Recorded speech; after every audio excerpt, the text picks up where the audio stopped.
ఎంతో మన అదృష్టంగా భావిస్తున్నాం. సేవలాల్ అనే వ్యక్తి ఒక వ్యక్తి కాదు, ఒక శక్తి.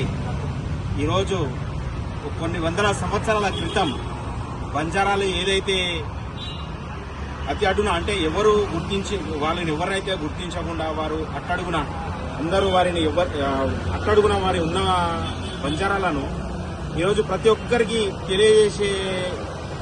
తెలిసిందంటే కారణం సేవలాల్ మహారాజ్ అని.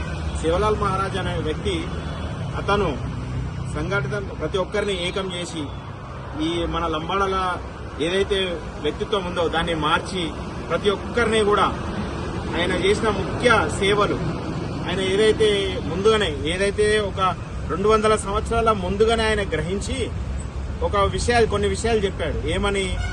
ఒక 5 విషయాలు చెప్పాడు ఆయన. 5 విషయాలు ఏ విషయాలు చెప్పాడంటే, రానున్న రోజుల్లో కొన్ని లక్షల వేల అవతల కిలోమీటర్ల ఉన్న వ్యక్తితోటి కూడా మనం స్వయంగా ఇక్కడ నిలబడి మాట్లాడగలుగుతామని 200 సంవత్సరాల ముందే అతను చెప్పడం జరిగింది. మరి ఇంకొకటి, మంచినీళ్ళు ఏవైతే అవి కొనుక్కొని తాగాలి అనే పరిస్థితి వస్తుందని చెప్పి కూడా సేవలాల్ మహారాజ్ ఆ రోజు 200 సంవత్సరాల ముందే చెప్పడం జరిగింది. ఈ రోజు మనం అదే పరిస్థితి ప్రతిరోజు నిత్యం మంచినీళ్ళు ఏదైతే కొనుక్కుంటున్నామో 200 సంవత్సరాల ముందే సేవలాల్ మహారాజ్ నీళ్లను కూడా కొనుక్కునే పరిస్థితి వస్తుందని చెప్పి ముందుగానే గ్రహించి చెప్పిన వ్యక్తి.